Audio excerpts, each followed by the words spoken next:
ධන ලෙස ආරෝපිත ස්වර්ණපත්‍ර විද්‍යුත් දර්ශකයක් අසලට ඍණ ලෙස ආරෝපිත දණ්ඩක් ගෙන එනු ලැබුවහොත් ස්වර්ණපත්‍රවල එකවරම දක්නට ලැබෙන වෙනස්කම වන්නේ. පත්‍ර අපසරණය වී තිබී එය තවත් වැඩි වේ.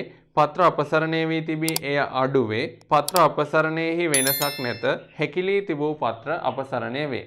මුලින්ම අපි බලමු ස්වර්ණපත්‍ර විද්‍යුත් දර්ශකය කියන්නේ මොකක්ද කියලා. මේ ස්වර්ණපත්‍ර විද්‍යුත් දර්ශකය පාවිච්චි කරන්නේ ස්ථිති විද්‍යුත් ආරෝපණ හඳුනගන්න. මේ ස්වර්ණපත්‍ර විද්‍යුත් දර්ශකයේ ඉහළින් පේන තැටිය අසලට ආරෝපිත වස්තුවක් ලං කරාම මේකෙදි මේ තියෙන ස්වර්ණපත්‍ර අපසරණය වීම ඔයාලට බලා ගන්න පුළුවන්. මේක දැන් සිලබස් එකේදී අපිට වැඩි ඉගෙන ගන්න නැති වුණාට ස්ථිති විද්‍යුතේ පාඩමේදී ඔයාලා මේ ගැන පොඩි කරුණු ඉගෙනගෙන හඳුනගෙන ඇති. ඒ වගේම සමහර දරුවෝ ඉන්න පුළුවන් මේක පාවිච්චි කරලා තියෙන අය.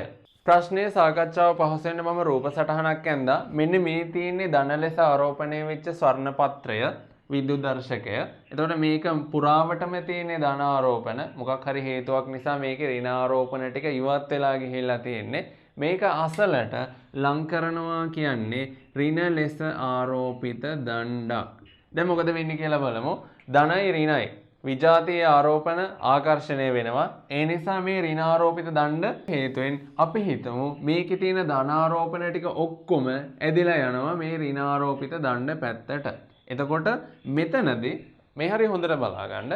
මේ ස්වර්ණපත්‍රයේ මේ පැත්තත් ධන, ස්වර්ණපත්‍රයේ මේ කොටසත් ධන, ධනයි ආරෝපණ තියෙනකොට මේ අතර විකර්ෂණයක් ඇති වෙන්න පටන් ගන්නවා. ඒ නිසා තමයි මේ ස්වර්ණපත්‍රය අපසරණය වෙලා තියෙන්නේ. දැන් මොකද වෙන්නේ? මේ ධනගතය ඉවත් වෙලා යනවා.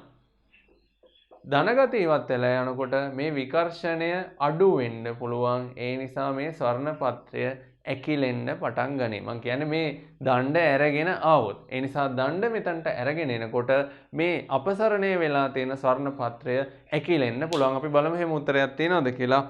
මේකේ තියෙනවා දෙවෙනි උත්තරය පත්‍ර අපසරණය වී තිබේ එය අඩු වේ. ඒ නිසා 39 වෙනි ප්‍රශ්නෙට උත්තරය අංක 2.